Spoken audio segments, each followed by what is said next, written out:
matin de France Culture, l'invité des matins jusqu'à 9h, Peter Gumbel. Hello. Bonjour. Vous avez été Peter Gumbel pour ceux qui ne vous connaissent pas encore. Et vous êtes redevenu un grand reporter pour Time Magazine. Vous étiez reporter à Time Magazine de 2002 à 2009. Et puis vous avez enseigné à Sciences Po. Vous en avez dirigé la communication de 2011 à 2012. Et puis plus de direction de la communication à Sciences Po. Vous redevenez le journaliste que nous invitons ce matin, tout en continuant malgré tout d'enseigner à Sciences Po. On va quand même essayer de s'y retrouver. Vous publiez Elite Academy. Et sur la couverture de cette Elite Academy, qui s'en prend à la formation de nos élites, à notre système fermé et cloisonné de nos grandes écoles. Vous publiez en couverture de ce livre rien moins que la photo d'un chien avec une couronne. Oui, tout à fait. Pas très gentil. Oui, c'est voilà, donc les bêtes de concours, on a l'impression qu'ils sont très costauds et finalement, ils sont beaucoup plus fragiles parce que donc, ce que je dis dans le livre, c'est si on regarde les performances de ces élites, à la fois dans le monde des affaires, mais aussi dans l'administration, on constate que voilà, les résultats ne sont pas là au rendez-vous. Ouais, alors nous y reviendrons plus amplement dans l'émission sur le contenu même justement de votre livre et notamment par exemple des grandeurs et des malheurs de Sciences Po que vous connaissez bien de l'intérieur et vous ne vous privez pas de passer notamment la brosse à chien dans cette fois-ci sur tout de même l'organisation comme aurait dit Michel Crozier de Sciences Po. Mais j'aimerais là tout de même m'adresser moi aux journalistes et grands reporters que vous êtes à Time Magazine pour commenter l'actualité et peut-être à la lumière de votre livre.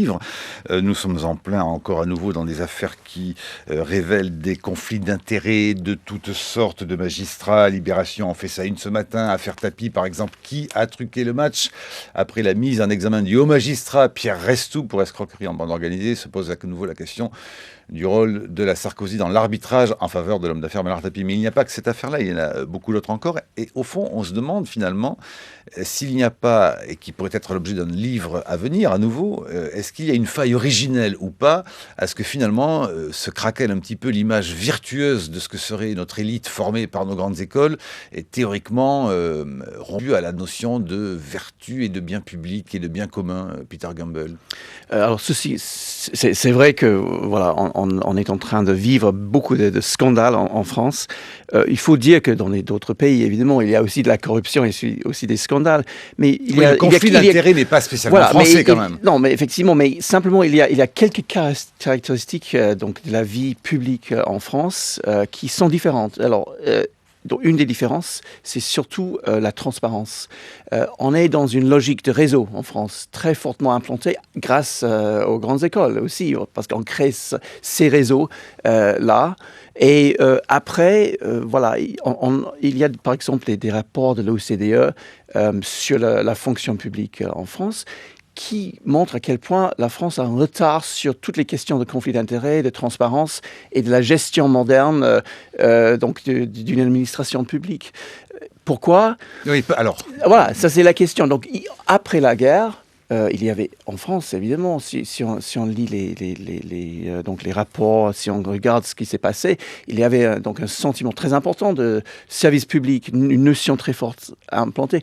Depuis, ça a changé avec le pantouflage, avec la privatisation, les inspecteurs de finances qui ont commencé dans un ministère, qui sont ensuite donc partis pour les entreprises et le contraire. Vous dites que l'on soit compétent ou pas, rien n'est jamais perdu au fond pour un haut commis de l'État. Voilà, donc il y a aussi ce déterminisme dans le système. Si on échoue, on n'est pas viré, on est mis au placard et on ressort quelques ans après dans un autre poste. Et donc c'est un peu le système des zombies, donc on est jamais mort. Mais alors, est-ce que vous y voyez quelque chose qui serait malgré tout justement, alors quoi, peut-être un peu défectueux finalement dans la formation de ces élites sur la question, encore une fois justement oui, on va dire c'est un bien grand mot, hein, mais de la vertu. Non, alors je crois que c'est pas une question de la formation, c'est plus Parce que vous une dites question de la qu'on pratique. on apprend aux gens à répéter, au fond, des choses à rabâcher. Vous êtes surpris un jour qu'à un examen, tout à trac, quelqu'un demande à un élève qui est là, sur place, racontez-moi l'histoire du Canada. Oui. Et vous trouvez ça stupide. Oui, c'est une culture générale qui n'a absolument rien à voir avec le parcours souhaité par l'étudiant. À quoi sert ça? Simplement pour montrer qu'il a bien appris sa leçon par cœur. Donc, mais voilà, ça c'est long. Là, il y a une critique très forte dans mon livre sur cette formation qui est vraiment beaucoup trop axée sur très peu de matière et beaucoup trop peu sur donc tous les talents.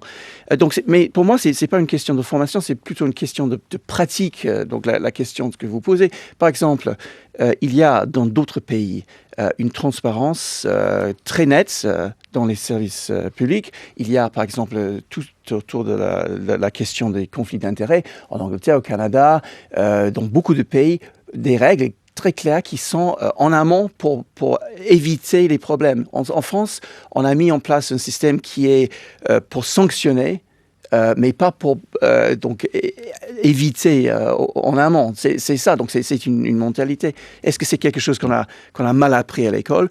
Je crois pas. Oui, alors vous dites à ces pages 103, en France, cette transparence que l'on connaît notamment, par exemple, vous prenez un exemple canadien, où dès que quelqu'un se déplace, un haut fonctionnaire, on a le prix de son billet d'avion Oui. au centime près, au dollar, pardon, enfin, au dollar canadien près. Alors vous dites, en France, cette transparence fait rêver. L'État aurait pourtant à y gagner. Et puis alors vous dites, au fond, pourquoi ça marche pas ici? Parce que vous dites, en France, les cabinets ministériels brouillent la frontière entre les hauts fonctionnaires qui sont censés être neutres politiquement et les responsables politiques qui traduisent leur opinion en actes. Et puis, vous dites aussi, les membres du cabinet ministériel, par exemple, doivent-ils respecter les mêmes normes que les fonctionnaires d'un ministère? Et que se passe-t-il dans le cas où ils sont en étroite relation avec des lobbyistes ou d'autres personnes qui ont intérêt à ce que certaines politiques soient appliquées ou au contraire supprimées? Voilà, ça, là, vraiment, on a l'affaire Cahuzac. Oui, et les cabinets ministériels, voilà. Donc là, une exception française très remarquable, parce que dans d'autres pays, on n'a pas ce système. On n'a pas le ministre qui arrive avec un entourage d'une trentaine de personnes qui commence à faire la politique et ensuite, après 2 ans, ils s'en vont pour un autre ministère. On a beaucoup plus de stabilité au sein des ministères, mais aussi une politique plus claire. On voit en France, donc, un ministre arrive, il veut faire sa loi à lui, avec son nom. 2 ans après, il s'en va. Donc, il n'y a aucune continuité. On ne regarde pas ce qu'on a déjà fait, ce qu'on a déjà mis en œuvre. Et ce que je trouve très remarquable, très frappant en France, si vous allez dans les ministères, vous ouvrez les placards et les rapports vont tomber sur votre tête parce qu'il y en a énormément. Donc, on connaît parfaitement les problèmes.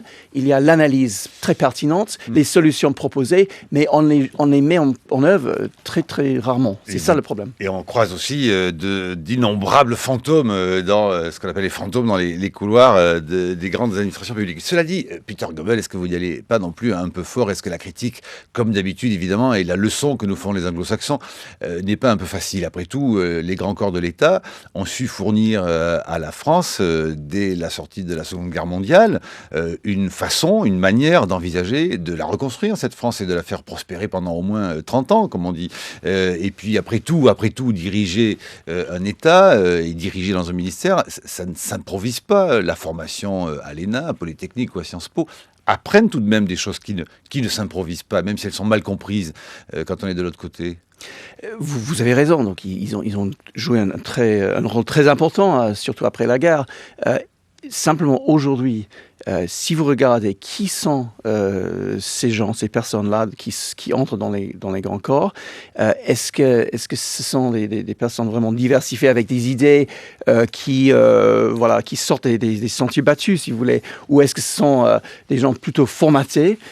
C'est une question. Et l'autre réponse à votre question très, très bonne, c'est est-ce que les résultats sont au rendez-vous? Si vous regardez la France, si la France avait donc une croissance économique très, très importante, avec une population épanouie, je dirais oui, ça marche formidablement, c'est le modèle pour tout le monde. Mais ce n'est pas le cas. Ça ne marche pas. Donc on voit à quel point les grands corps d'État, les inspections, ils font une analyse remarquable. La Cour des comptes récemment sur l'école, par exemple. C'est très bon, mais qu'est-ce qu'on fait avec tout ça? Et puis vous dites au fond que l'inquiétude, elle vient de la frustration et du sentiment de défiance, hein, évidemment, qui vient de la part de la population. Vous vous rappelez on peut dire la sorte de mou de Georges Pompidou, hein, qui disait: on est normalien comme on est prince de sang, rien de l'extérieur ne le marque, mais cela se sait, cela se voit, bien qu'il soit poli et même humain, de ne pas le faire sentir aux autres. Mais c'est une manière de décrire cette aristocratie. Et vous allez plus loin, vous dites-vous ensuite: un duc est un ancien élève doublement diplômé de l'IX et de l'ENA.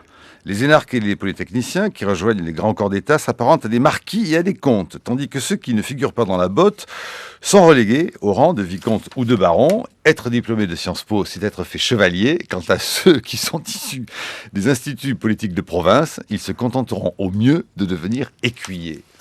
Wow. Voilà, l'aristocratie qui ne change pas tellement. Bon, Est-ce que c'est une autre manière de dire ce que le récemment disparu Michel Crozier appelait une société bloquée? Oui, voilà, donc c'est très intéressant de relire Michel Crozier parce qu'il a parfaitement vu les problèmes, il a parfaitement décrit, il parle d'un carcan qui fait peser sur la France avec cette passion de commandement, de contrôle et de logique simpliste. Et il décrit aussi donc un système d'autorité qui n'a pas changé. C'est ça qui est remarquable. Et ça, c'est ça qui bloque vraiment la France, parce que tout le monde dépend de la décision d'une seule personne. Trop souvent. Un système d'autorité qu'il avait notamment analysé, Michel Crozier, dans sa grande enquête sur le CETA, qui à l'époque dirigeait en France le monopole du tabac. Non seulement l'autorité, qui était une manière d'organiser, d'asseoir l'organisation au fond d'une société ou d'une entreprise par l'autorité, et qui déclenchait autre chose de très important, soulignait-il, qui était la question de l'incertitude. Je vous propose de l'écouter dans une archive trouvée sur le site R&O, publiée en 2011, interview de Michel Crozier sur, au fond, l'aspect fondamental de l'incertitude dans l'organisation humaine. Comment vous avez fait le lien avec l'incertitude ? Ah, mais avec l'incertitude, j'étais frappé par l'utilisation que les Américains, particulièrement dans le couple Marshall-Simon, faisaient de uncertainty comme un des problèmes fondamentaux de l'organisation humaine. Alors, j'ai travaillé là-dessus et je suis arrivé à ce résultat. C'était les faits qui montraient que le point sensible, c'était que le comportement prévisible, l'incertitude qui demeurait, et ceux qui contrôlent l'incertitude sont en situation favorable dans le rapport humain. Vous racontez des réunions à Sciences Po, vous avez le sentiment que les quelques dirigeants de Sciences Po tentent de contrôler l'incertitude des autres. Oui, et donc le problème là, c'était on décidait pas grand-chose, parce que chaque fois qu'on décidait quelque chose, c'était mis en cause après. Il fallait attendre donc le moment où vraiment le big boss, le patron décidait. C'est ça, donc cette autorité, donc ce système autoritaire qui est assez marquant. Si vous regardez le contexte international du management, on a dans le monde cette notion de empowerment. C'est difficile à traduire, c'est responsabiliser, mais c'est plus que ça. C'est vraiment donner les clés aux personnes qui sont dans le système pour qu'ils inventent, ils créent.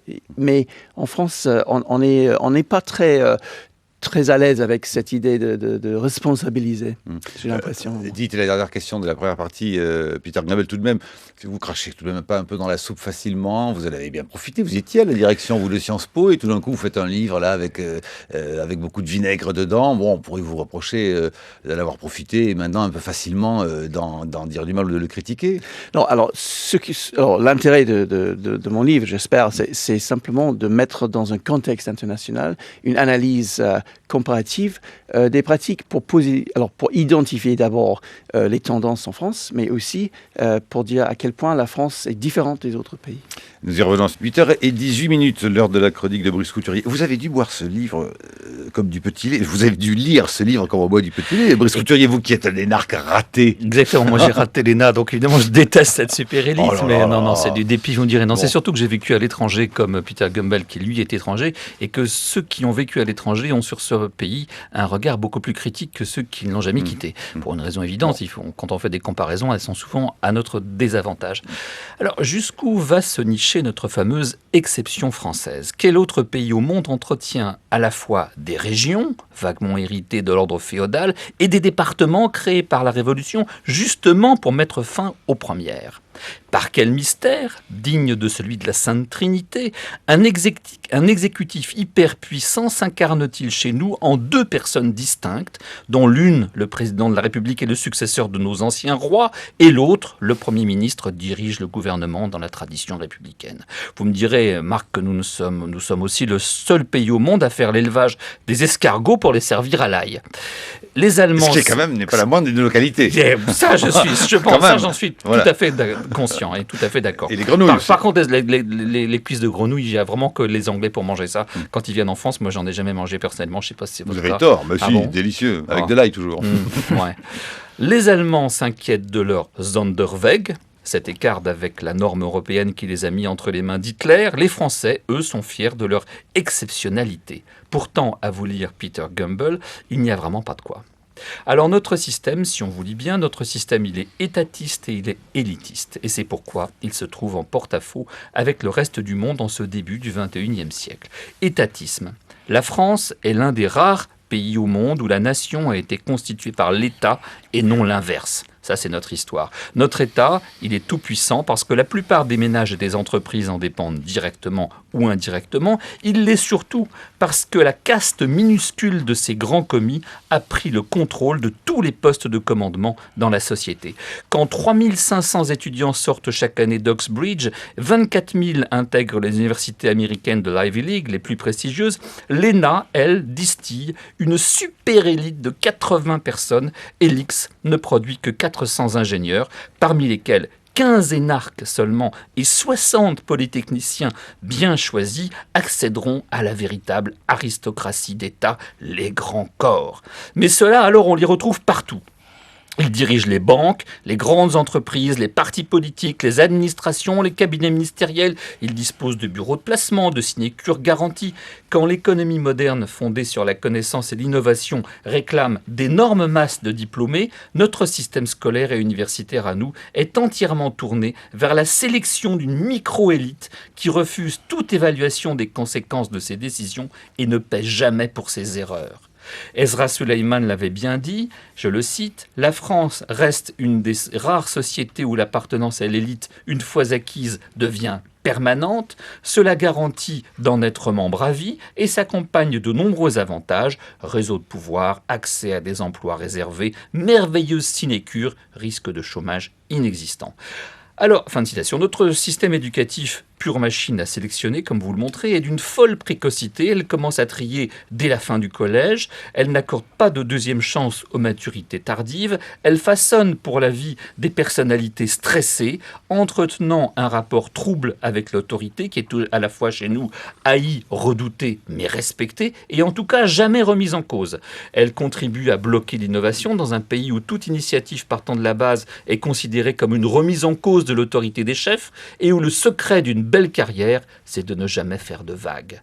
Étonnez-vous que les créateurs de start-up qui auraient pu être les Google ou les Amazon européens évitent soigneusement la France parce que des fonctionnaires s'acharnent sur les chômeurs qui se lancent dans l'auto-entrepreneuriat, comme on le voit ces jours-ci. Alors le problème, c'est que ce système que vous décrivez fort bien, dans la mesure où vous y avez travaillé, tout en gardant le point de vue comparatiste et critique de l'étranger, ce système, il a fort bien fonctionné, voyez-vous, durant les 30 Glorieuses. La société française d'alors ressemblait à une pyramide. Elle était déjà dotée d'une élite minuscule, mais archi compétente et très intègre, dont les décisions étaient relayées et mises en application de manière hiérarchique, top-down, comme on dit dans votre langue, par une armature de hauts fonctionnaires, puis en dessous de cadres du privé, de contremaîtres, de petits chefs. La base ne prenait pas d'initiative et elle obéissait dans le cadre de ce qu'on appelait, souvenez-vous, l'organisation scientifique du travail. Ce système a atteint ses limites dès 68. Aujourd'hui, il apparaît condamné, mais personne ne sait bien par quoi le remplacer. La chronique de Brice Couturier sur franceculture.fr. Peter Gamble. Oui, en effet, la question se pose aujourd'hui, est-ce que ce système est capable de changer? Est-ce que les élites elles-mêmes, qui sont intelligentes quand même, très intelligentes, super intelligentes, sont les bêtes de concours, est-ce qu'elles sont capables de voir les problèmes, les blocages et de dire attention, il faut maintenant changer aussi notre système alors la sélection des élites et surtout la sélection qui, selon moi, pervertit le système scolaire. Il y a une logique en France dans les écoles qui est malsaine. Et c'est ça, je crois que le grand point pour vraiment améliorer le système, c'est attaquer à ça. Et notamment, vous dites apparemment sur la forme. Une salle de classe aux États-Unis, en Angleterre, ne ressemble pas à une salle de classe en France. Sur quel vous le notez? Racontez-nous ça. Et en quoi, au fond, ça donne plus de performance a priori que chez nous? On est très attaché en France à ce système magistral. Donc on arrive dans la salle de classe, on est bien rangé, le prof, l'enseignant est devant, il est là pour transmettre les connaissances, pour remplir les têtes vides. Si vous allez dans une salle de classe aux États-Unis, on est assis en petits groupes et c'est l'enseignant qui change de place, qui marche, qui regarde, qui écoute, mais on discute entre eux. Donc, et finalement, c'est ce travail en groupe qui manque complètement à l'école en France. Brice. Je me demande quand même, Peter Gamble, un peu critique, c'est aussi mon rôle ici. Je me demande si votre vision de l'université française n'est pas déformée par le fait que vous n'avez guère connu que Sciences Po. Sciences Po est très particulier, vous le dites vous-même, Sciences Po, il y a 3400 enseignants, c'est-à-dire que pratiquement tous les gens que je connais ont un cours à Sciences Po, mais il y a le corps enseignant spécifique à Sciences Po est très réduit. J'ai enseigné aussi dans des universités, dans une université, et je peux vous dire que là, c'est très différent la situation. Il n'y a pas 3400 enseignants qui viennent de tous les coins de France. Les enseignants qui travaillent dans un département universitaire, ils sont attachés, ils ne font que ça dans l'ensemble. Ce sont des gens qui sont beaucoup plus disponibles pour leurs étudiants que ceux de Sciences Po qui ne font que passer. Et donc, je me demande si vous n'avez pas eu tendance à généraliser à l'ensemble de l'université une situation qui est particulière à Sciences Po. Peter Gamble. Alors, ce qui est quand même remarquable et pour moi aussi une exception française, c'est ce système à deux vitesses. Donc, les grandes écoles, avec avant les classes préparatoires, où les élèves sont bien entourés, encadrés, aidés, soutenus et poussés. Et là, par contre, ça c'est pour les 5%. Et après, vous avez les universités avec un taux d'échec de 50% en fin de première année, qui est extraordinaire. Et si vous regardez donc notre chiffre, ce qui est combien d'étudiants terminent après 4 ans avec une licence, on est à moins de 40%. Donc il y a quelque chose. C'est truqué. Pourquoi? Parce que beaucoup d'étudiants s'inscrivent en fait en fac pour avoir les droits sociaux, étant donné que c'est pratiquement gratuit. La grande différence vous comparez avec le système américain, mais pour s'inscrire dans une université américaine, il faut payer des droits d'inscription qui sont extraordinairement élevés. Donc une fois qu'on s'est inscrit, on va jusqu'au bout de son périple dans la société américaine. Dans l'université française, on s'inscrit en attendant de chercher un boulot en réalité. Et si on a la chance d'en décrocher un avant d'avoir fini sa licence, ce qui n'est pas si fréquent et c'est pas si facile, évidemment on quitte l'université. Ça peut arriver. Donc en fait, on y va pour bénéficier des droits sociaux, puisqu'on refuse en réalité les minima sociaux aux jeunes dans ce pays.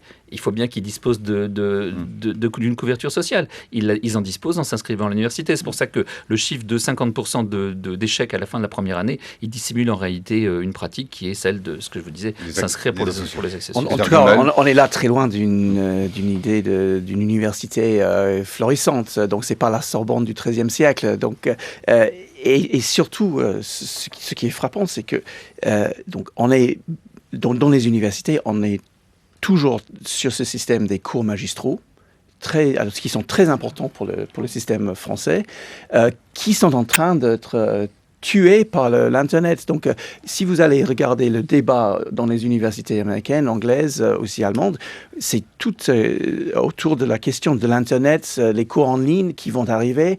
Et ces cours en ligne sont les cours magistraux. Donc, dans 10 ans, l'université en France sera en grande difficulté parce que le cœur du métier sera complètement atomisé par l'Internet. Alors, vous craignez les lourdeurs et la pesanteur et le blocage au fond de l'université française, mais alors je ne sais comment vous seriez comme un ethnologue à l'Académie française, parce qu'avec Daniel Salnave, peut-être que vous avez une question là-dessus. Parce que alors là, sur le mode société bloquée, c'est pas mal. Hein, non, mais moi, micro-élite, surtout. Oui. Voilà.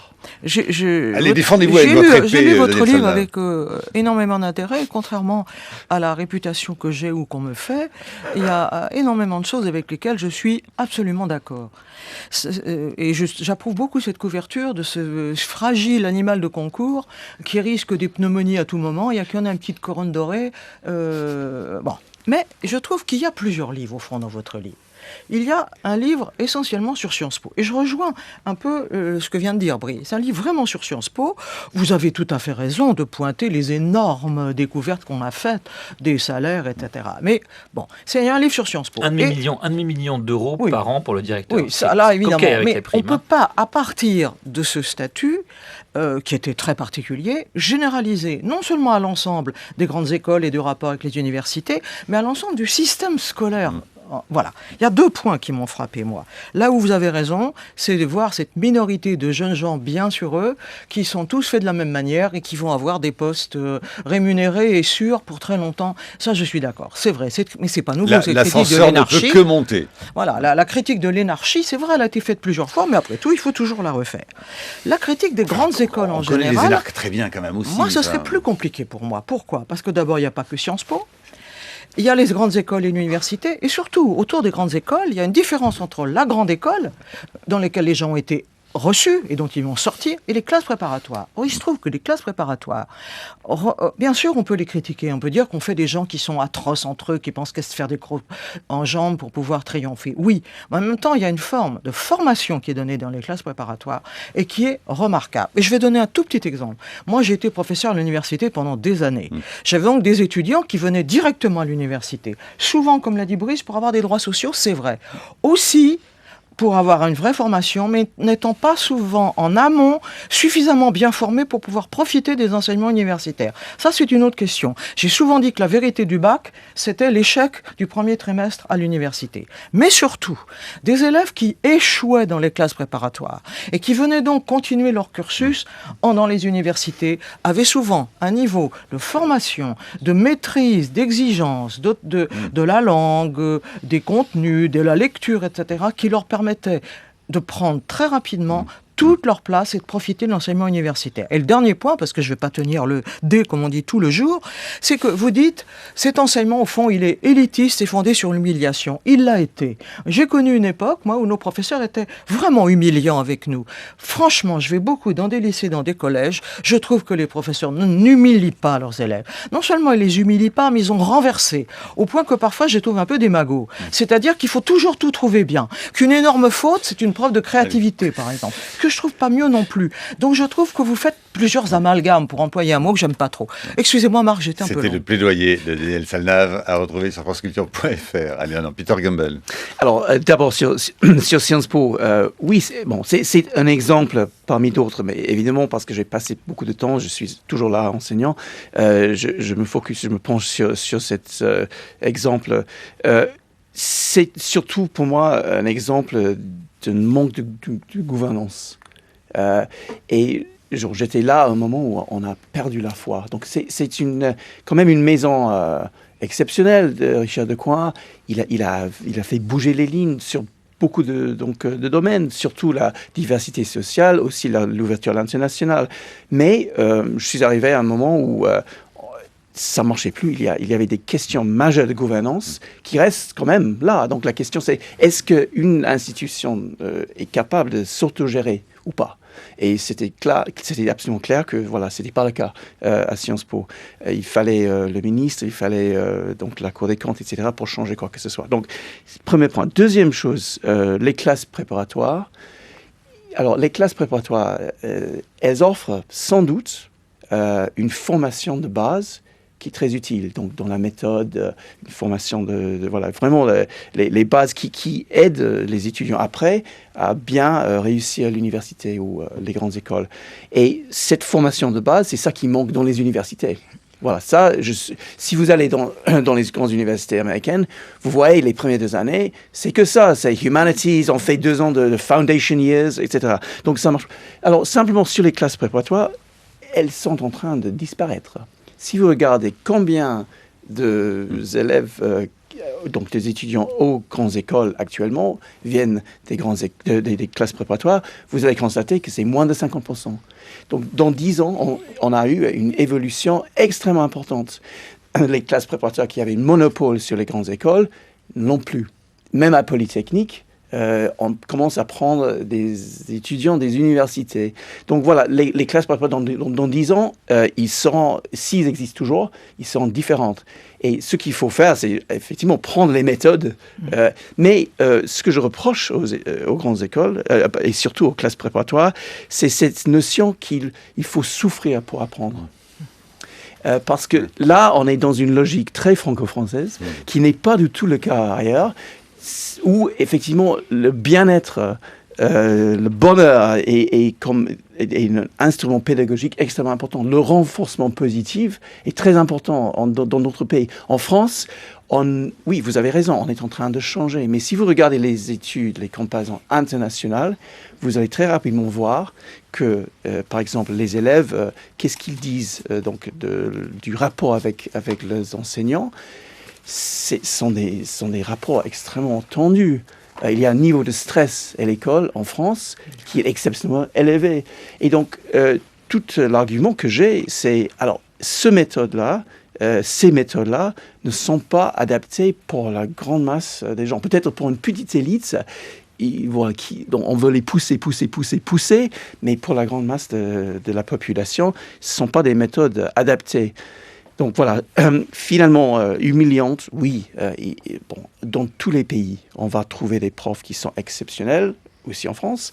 Il y en a beaucoup, et on va trouver des profs qui sont mauvais aussi. Mais avec cette notion de souffrir pour apprendre, on a un côté en France qui est exceptionnel. On casse toujours, alors là, c'est vraiment basé sur les études internationales qui montrent à quel point les jeunes Français manquent de confiance en soi, manquent donc vraiment une capacité de bien répondre. Ils ont été terrorisés à l'école. Ils veulent plus donc critiquer le prof parce que ça c'est trop risqué. Je vois ça à Sciences Po. Les étudiants américains arrivent tout de suite. Et ils posent des questions difficiles aux profs. Les étudiants français, ils sont beaucoup plus réticents. Même si on les encourage à participer. Ou ils ne s'expriment pas. Ou ils ne s'expriment pas. Il y a quelque chose de nouveau que vous n'avez pas l'air de voir, et pourtant à Sciences Po, je sais que ça existe aussi. C'est que dorénavant, quand on fait un cours, même si c'est dans un amphi de 120 personnes, on fait un cours devant 120 personnes qui ont leur ordinateur ouvert devant eux, et qui vérifient en permanence ce que vous êtes en train de dire, et qui échangent entre eux, même s'ils ne vous disent pas. Mais vous voyez des sourires narquois, parce qu'ils ont pointé que vous êtes trompé sur un point, sur un détail. Sur une date. Et sur une date, parce qu'ils vérifient tout sur leur ordinateur, parce qu'ils sont reliés en permanence sur Internet, et relayés entre eux. Et ça introduit vraiment une grande nouveauté dans la manière dont on enseigne aujourd'hui à ce niveau-là, j'entends dans le supérieur évidemment. Oui, effectivement. Et ça, la France n'est pas absente de cette révolution. Non, pas du tout. Et effectivement, ce qui manque, c'est qu'ils ne disent pas « Excusez-moi, monsieur, mais je crois que vous vous trompez ».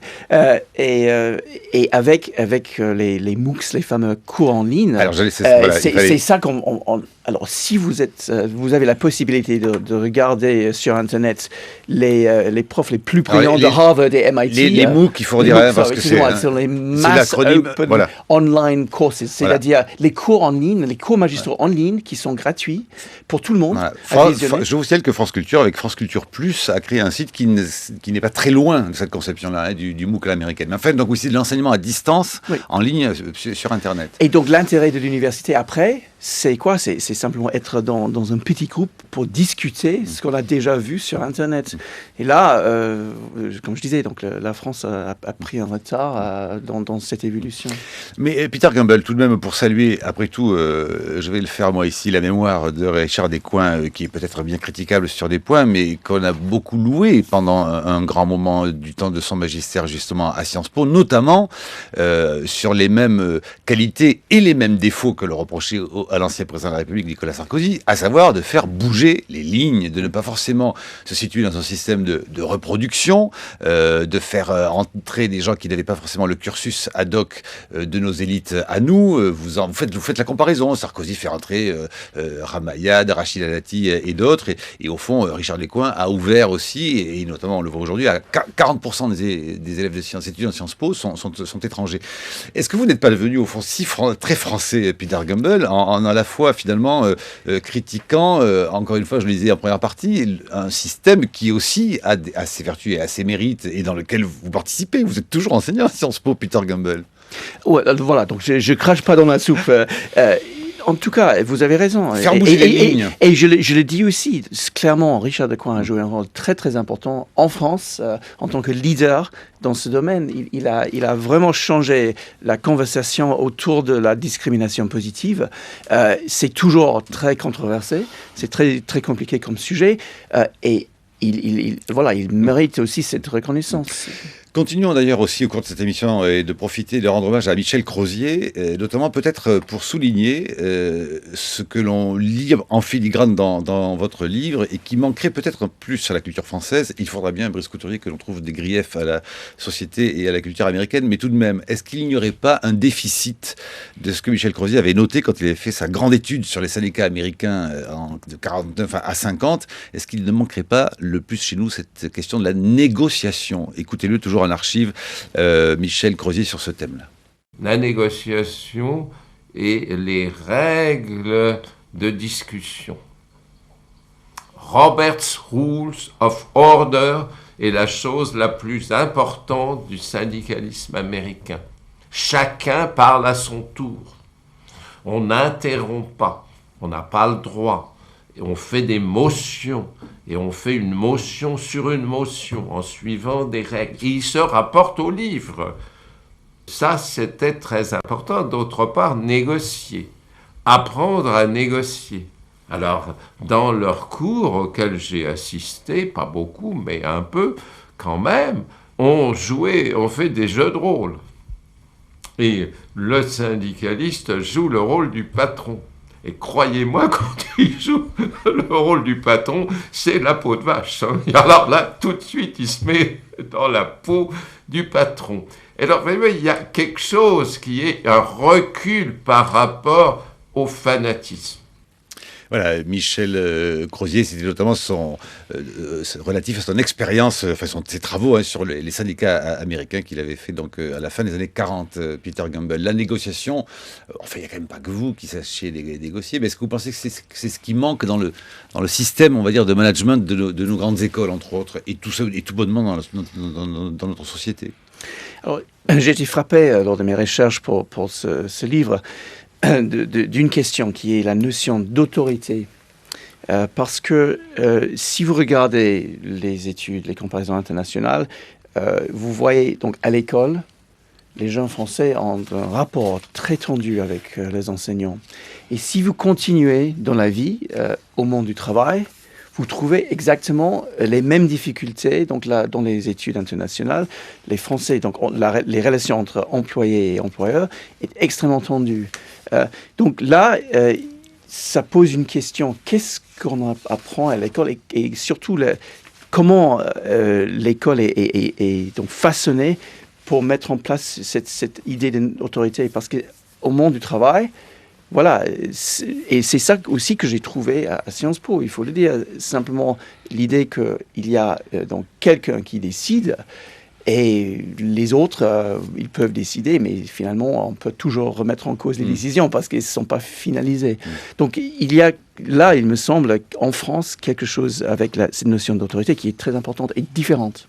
Daniel Salnave. Je suis très content que vous abordiez ce mot d'autorité, parce qu'il a été l'enjeu de beaucoup de débats dans l'école, et à mon avis, d'interprétations parfois erronées, qui ont fait qu'on a critiqué ce qu'il n'aurait pas fallu critiquer en gardant ce qu'il n'aurait pas fallu garder. Je m'explique.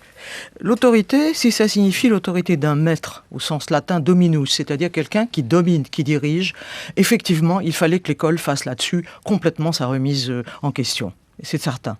Mais l'autorité du prof, c'est pas seulement ça. L'autorité du prof, c'est l'autre mot latin qui veut dire le maître, c'est magister. Et le magister et le dominus, c'est pas pareil. Le dominus, il impose un pouvoir. Tu te tais parce que je suis plus grand, plus âgé, je suis le prof. Et le magister, c'est je dois être écouté pour pouvoir faire entendre ce que j'ai à entendre. Et souvent, la critique de l'autorité, elle s'est trompée. Elle a critiqué non pas le dominus, mais le magister. De même que l'élitisme.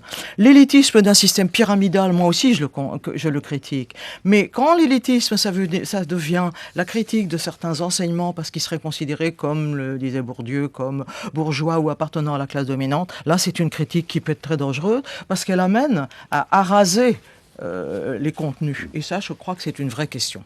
Peter Gamble. Oui, en anglais, il y a donc une phrase qui est thinking outside the box. C'est un peu difficile à traduire en français. On dit sortir des sentiers battus, on dit changer de paradigme. On dit maintenant, c'est très chic, changer de paradigme. Voilà, changer de paradigme. Mais ce qui est bien dans la phrase anglaise, c'est cette notion d'une boîte. Une boîte, et on a, en tant qu'étranger, si on regarde les études qui montrent les comportements différents des jeunes Français, on a l'impression que cette boîte est extrêmement importante, et extrêmement rigide et extrêmement petite en France. Donc, tout le monde veut rentrer dans cette boîte et sortir. Donc, thinking outside the box, c'est impossible. Tout de suite, c'est pas possible. Et ça aussi, donc, ce que je critique à l'école, mais aussi au monde du travail, c'est cette difficulté d'arriver avec d'autres idées qui ne rentrent pas dans cette boîte. Et voilà. Donc, et là, il me semble, pour répondre plus précisément à votre question, il me semble que cette boîte-là est créée à l'école. Donc, le magister, le maître, l'enseignant, c'est ça, son job, c'est créer une boîte très fermée. On va arriver au terme de cette émission. On pourrait la conclure par une de vos questions que vous posez. Et nous sommes en plein dans le moment de la réforme Fioraso des universités, notamment qui veut substantiellement, au fond, changer le système, faire une réforme substantielle, du système universitaire. Vous écrivez page 166, Peter Gamble. On peut se demander si les grandes écoles pourront résister longtemps à la mise en place de nouvelles passerelles vers les universités et ouvrir leurs portes à des effectifs plus nombreux et moins uniformes. Vous allez dans le sens de ceux qui plaident, effectivement, alors on en connaît même ici dans les couleurs de France Culture, sur ce qui amènerait au fond à la disparition des grandes écoles et au fond à la généralisation de l'université. Oui, effectivement, c'est une question qui est posée depuis très longtemps. Donc, déjà en 69, il y avait eu des tentatives. Et si vous regardez ce qui s'est passé depuis quelques années, vous verrez quand même un changement important dans le paysage. Les grandes écoles, toutes ont ouvert leurs portes, sont toutes ouvertes à l'international de façon très importante, qui fait en sorte que HEC, ESSEC, surtout les écoles de commerce, mais aussi Polytechnique, ils ont beaucoup d'étudiants qui ne sont pas français. Ils donnent des enseignements en anglais, au choc. Voilà. Et du coup, on est en train de... Mais est-ce que la création de communautés, ce que prévoit le projet de loi de Geneviève Fioraso, va selon vous dans le bon sens, et dans la mesure où on sait que la réaction des grandes écoles, c'est de craindre d'être noyé au fond par les universités et d'être dépassé par ces communautés universitaires? Non, parce je crois que évidemment, donc le bon sens, on va trop lentement. C'est compliqué, c'est extrêmement compliqué politiquement. Simplement créer les passerelles, c'est très important, c'est en cours. Le problème des grandes écoles, si vous regardez l'école Polytechnique, avec 400 étudiants, donc aujourd'hui, il faut avoir une taille critique pour être reconnu à l'international. Et les personnes à Polytechnique comprennent ça parfaitement aussi. Donc, l'école est trop petite. Donc, être dans un ensemble avec d'autres... C'est pour ça qu'ils ont créé un ensemble. Ils ont créé ParisTech et ils ont simplement, on a fait à la façon française, c'est-à-dire on a créé encore une administration en dessous. Un chef, un très grand chef. Voilà, qui veut diriger tout. Donc, c'est ça le problème. Donc, c'est la méthode plutôt que l'idée. Brice? Il y a le mode de sélection des élites et le mode de formation de ces élites. Et ne croyez-vous pas qu'il détermine aussi, au fond, la culture nationale? La nôtre, la formation de nos élites, elle est abstraite, puisqu'on sélectionne en fait sur les maths et sur des matières abstraites. Et du coup, la France est une nation qui préfère les convictions ou solutions, a écrit encore une fois Ezra Suleiman. Bref, on y cultive le goût des théories abstraites et le mépris des faits. C'est ce que disait très bien Tocqueville, c'est ce qu'a dit ensuite Taine dans Les origines de la France contemporaine. Et c'est vraiment notre marque de fabrique. Nous sommes des gens qui raisonnons en permanence à partir de théories abstraites et qui ont un certain mépris pour les faits. Et c'est encore plus vrai de l'élite. Ne croyez-vous pas que cet amour des principes n'est en fait qu'un alibi du conservatisme? Parce qu'évidemment, il est facile de mettre en avant toujours de grands principes théoriques pour ne rien changer en fait. Oui, effectivement, il y a cette anecdote d'une réunion des ministres à Bruxelles et le matin très tôt... donc le Français sort et dit voilà, c'est une solution qui va marcher très bien en pratique, mais comment ça marche en théorie? Donc voilà, c'est vraiment ça. Donc pour l'analyse, on est imbattable. Enfin, on est meilleurs. Mais est-ce qu'on est capable à mettre en œuvre donc les solutions qu'on propose? Là, on est un peu moins fort. Allez, pour conclure quasiment l'émission et ne pas revenir éternellement sur la querelle qu'il y a eu autour notamment de la proposition Furaso d'introduire et d'élargir davantage des cours en anglais à l'université, j'imagine que vous êtes favorable. C'est comme cela qu'on fait à Sciences Po depuis assez longtemps. Peter Gamble? Oui, alors deux choses. D'abord, oui, le train est déjà parti. Donc ça fait 7 ans que je... Ça ne tuera pas le français nécessairement? Oui. Non, pas du tout. Effectivement, c'est le contraire. Parce que donc, si une culture veut vraiment vivre, elle doit communiquer aussi ses idées dans une langue qui est comprise par le reste du monde. Si on est dans son village gaulois et on parle, même si on a des idées formidables et on est incapable à communiquer ces idées-là dans une langue qui est comprise, là, du coup, on sera complètement isolé. Elle a voulu essayer de comprendre, au fond, qu'est-ce qui différencie l'esprit anglo-saxon de l'esprit français en prenant la métaphore du jardin. À quelques pas d'ici, de la Maison de la Radio ouvre jusqu'à dimanche l'art du jardin sous la grande coupole du Grand Palais. Tout cela mis en musique, si j'ose dire, par Aude de Thuin, qui est présidente et fondatrice de l'Art du Jardin. Et justement, Antoine Beauchamp est allé lui demander et lui poser la question sur, au fond, qu'est-ce qui faisait la différence entre le jardin à la française et le jardin à l'anglaise, en plein débat sur l'anglais à l'université. Écoutez Aude de Thuin. Nous, les Français, nous avons un rapport au jardin qui est assez lié à l'histoire de Versailles, évidemment, et de Louis XIV, et qui a fait un jardin assez égotique, c'est-à-dire un jardin dans lequel il se reflétait. Il était très content de ce qu'il voyait, c'est-à-dire une sorte d'ordonnancement fait par le nôtre dans ce superbe écriture de jardin. Et puis derrière le jardin, il y avait l'eau, qui était en plus le miroir dans lequel il pouvait se refléter. Donc quand il voyait tout ça de son château, il était très content. Et puis, quand il arrivait, il marchait. À ce moment-là, il était du côté de la pièce d'eau et il voyait son château et là il était encore plus content en se disant tout ça est à moi. La différence, ça c'est le comportement du Français par rapport à ça, c'est-à-dire que le Français aime avoir son jardin et pouvoir, il est très heureux de pouvoir se projeter dans son jardin qui renvoie à une image. Alors ce n'est pas obligatoirement le jardin à la française, mais c'est assez égotique quand même. Et puis l'anglais, c'est ce qu'on dit, et c'est ce que les psychologues aussi disent avec beaucoup d'humour souvent, c'est que l'anglais, lui, sort de son château, puisqu'on se remet toujours, évidemment, comme référence avec Louis XIV. Il sort de son château, il va avoir des fleurs, il va avoir, puisqu'on sait que le jardin à l'anglaise est un jardin très fleuri, comme ça, et à ce moment-là, il va prendre un petit chemin qui va l'emmener dans la prairie. Et donc, c'est la terre qui lui appartient. C'est-à-dire que son environnement n'est pas limité. Devant chez lui, il se fait plaisir, parce que pour le bonheur des yeux, les fleurs, les couleurs et tout ça, et tout d'un coup, ce chemin l'emmène dans une aventure qui est celle de l'Angleterre. Voilà, Aude de Thuin, c'est le jour, c'est le week-end pour aller donc au Grand Palais pour l'Art du Jardin. Alors vous n'êtes pas anglais, vous êtes américain. Mais enfin, Non, je suis anglais. Enfin, pardon, vous êtes anglais. Je suis né en Angleterre. Ah mais non, alors c'est parfait. Pardon, alors j'ai bien fait de me tromper. Alors vous êtes d'accord ou pas? Oui, je suis d'accord. Vous allez Donc, voir en Angleterre, on laisse pousser toutes les fleurs, c'est joli, c'est sympa. En France, on veut couper tout de façon uniforme.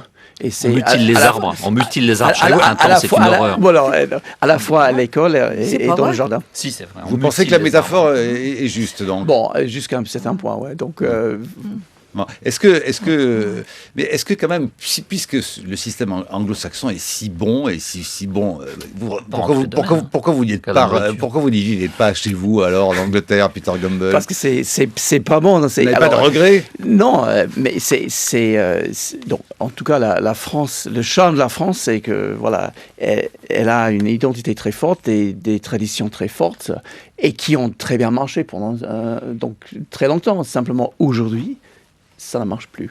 Et c'est ça le moment de revoir ce système et se poser des questions difficiles. C'est-à-dire, est-ce qu'on a vraiment un système pour former et sélectionner nos élites qu'il nous faut? Voilà, bon, donc c'est No Regrets pour Peter Gumbel qui publie chez De Noël, Élite Académie, enquête sur la France malade de ces grandes écoles. Merci d'avoir accepté notre invitation.